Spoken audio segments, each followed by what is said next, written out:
CBI ने take over कर लिया है आरजीकर मेडिकल कॉलेज का रेप और मर्डर केस को। और आरजीकर मेडिकल कॉलेज की अथॉरिटीज के ऊपर इल्जाम लगाया गया कि उन्होंने एविडेंस के साथ छेड़छाड़ करी और एविडेंस को मिटाने की पूरी कोशिश करी। रेप और मर्डर केस के इंसिडेंट के बाद इस कॉलेज में रेनोवेशन का काम दिखाया गया, जिससे कि वो सारे सबूतों के साथ छेड़छाड़ करके सारे सबूतों को मिटा सके। और ये केस हुआ था एक जूनियर स्टूडेंट के साथ, जो कि इस कॉलेज के सेमिनार में थी और अपने फ्रेंड्स के साथ डिनर करने के बाद खुद अकेले रुक गई थी अपना काम करने के लिए। और फिर उनके साथ जो भी रेप और मर्डर केस हुआ उसे छुपाने के लिए सबने सबूतों को मिटा दिया, लेकिन एक ब्लूटूथ ऑन होने की वजह से जिसने ये सब किया था वो पकड़ा गया। क्राइम सीन के ठीक कुछ फीट आगे ही यहाँ पे कॉलेज में रेनोवेशन का काम दिखा दिया, जिससे कि वो सबूतों को सारे मिटा सकें। लेकिन अभी भी इतना सब कुछ होने के बाद इस केस को सुसाइड बताया गया, जबकि ये सुसाइड नहीं है, एक मर्डर है। और उस लड़की की पोस्टमार्टम रिपोर्ट से ये भी पता चला कि उसके साथ गैंग रेप हुआ था, लेकिन फिर भी उसे जस्टिस नहीं मिल रहा। Democratic youth federation of India और स्टूडेंट्स फेडरेशन ऑफ इंडिया ने हॉस्पिटल के इमरजेंसी गेट के आगे प्रोटेस्ट किया कि उन्हें इंसाफ चाहिए, अगर इंसाफ नहीं तो ड्यूटी नहीं। और जो लोग इस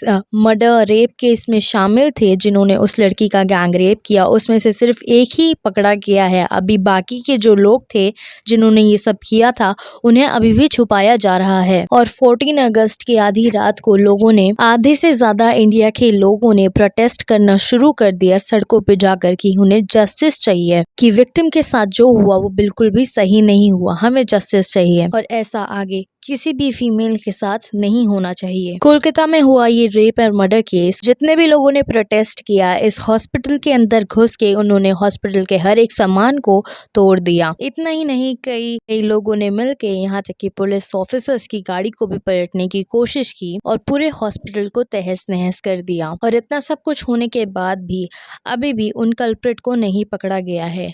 अभी भी सिर्फ एक को ही पकड़ा गया है और उसे भी क्या सजा देनी है इस बारे में सोचा जा रहा है, लेकिन जो विक्टिम के साथ हुआ उसके बारे में कोई नहीं सोच रहा। आखिरकार उस विक्टिम को जस्टिस कब मिलेगा? कई सारे लोगों ने 15 अगस्त पे, यानी कि हमारे इंडिपेंडेंस डे पे ये कहा है कि आजादी किस बात की, जब यहाँ की वुमेन ही सुरक्षित नहीं है, जब इंडिया में औरतों की सुरक्षा ही नहीं है, तो आखिरकार देश आजाद हुआ कैसे? जैसे निर्भया मर्डर केस को 7 साल 3 महीने और 4 दिन लग गए जस्टिस मिलने में। क्या इस बार भी फिर हमें इतने सालों तक इंतजार करना पड़ेगा जस्टिस पाने के लिए? क्या इस बार भी सरकार उतना ही टाइम लेगी फिर से जस्टिस दिलाने के लिए? हमारा डिमांड है जो हम लोगों को जो इनसिक्योर फील कर रहा है, इसलिए हमारा सेंट्रल फोर्स डिमांड है, आर्म फोर्स। वेस्ट बंगाल का पुलिस अपदार्थ है, वर्थलेस पुलिस हम लोगों को काल प्रोटेक्शन नहीं दे रहा। काल रात को हम लोग इनसिक्योर था। सुरक्षा का बहुत ही जरूरत है हम लोग को।